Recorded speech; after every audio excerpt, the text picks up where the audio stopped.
The automotive world is currently obsessed with the return of an icon.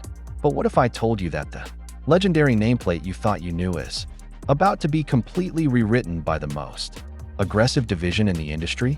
For decades, the Toyota Land Cruiser has been the gold standard of reliability, the machine you trust when you absolutely need to survive the most punishing terrain on the planet.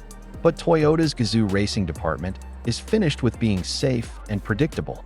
We have been tracking whispers and engineering leaks for months, and it appears the 2027 Toyota Land Cruiser GR is not just a cosmetic package or a badge job, but a fundamental reimagining of what a full-size off-roader can actually achieve. This isn't just about adding some sporty trim and stiffer springs. We are looking at the potential for a factory-built beast designed to dismantle the desert and leave the competition in the rearview mirror. But there is one massive, controversial secret buried deep within the engineering specs that Toyota has been desperately trying to keep quiet. A detail about the powertrain that might just alienate the diehard purists while simultaneously seducing a whole new generation of high-speed rally enthusiasts. You are probably thinking that the Land Cruiser is meant for slow, calculated crawls over boulders. But the GR philosophy is about speed, precision, and raw mechanical aggression.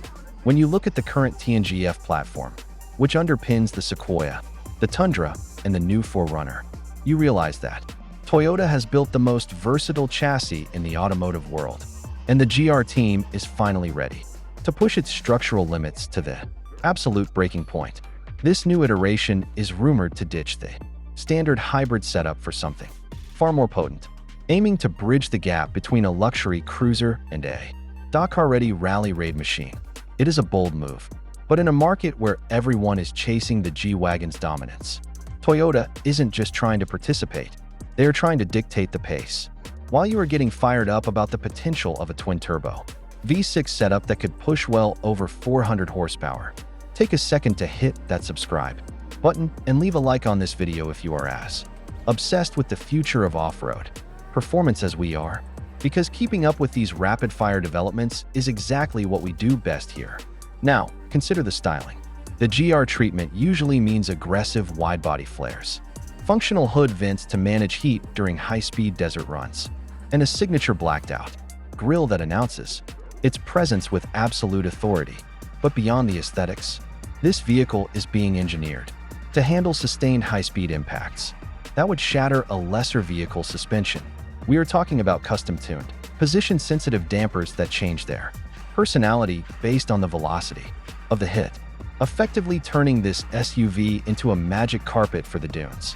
The interior is where the reality of this machine finally sets in. Forget the wood trim and the soft-touch plastics you find in the standard luxury trims. The cabin of this GR variant is all about tactical utility. You get deeply bolstered sport seats that hold you in place when the terrain gets violent, integrated telemetry systems that show your pitch, roll, and tire pressure in real time, and a minimalist cockpit design that screams function over form. It feels less like a car and more like a fighter jet command center built for the dirt. This is a direct shot at the Ford Bronco Raptor and the Land Rover Defender, but with that classic Toyota build quality that makes the others look fragile by comparison. However, the real story, and the one that everyone seems to be missing, is the shifting philosophy of the brand. Toyota is moving away from the slow and steady mantra that defined the Land Cruiser for half a century, moving into an era of high-intensity performance. They are betting that the modern buyer doesn't just want to reach the campsite. They want to get there in record time with a grin plastered on their face. And yet, this brings us back to that massive, hidden flaw we teased at the beginning. As we peel back the layers of this GR build, the one thing you need to know before you ever consider putting down a deposit is the cooling limitation of this specific engine configuration. Under extreme, sustained load, a hurdle that might force you to choose between the high-performance badge and the legendary million-mile reliability the Land Cruiser was originally built for. And that is a compromise that every single one of you will have to weigh before you decide if the 2027 GR is actually worth the premium price tag.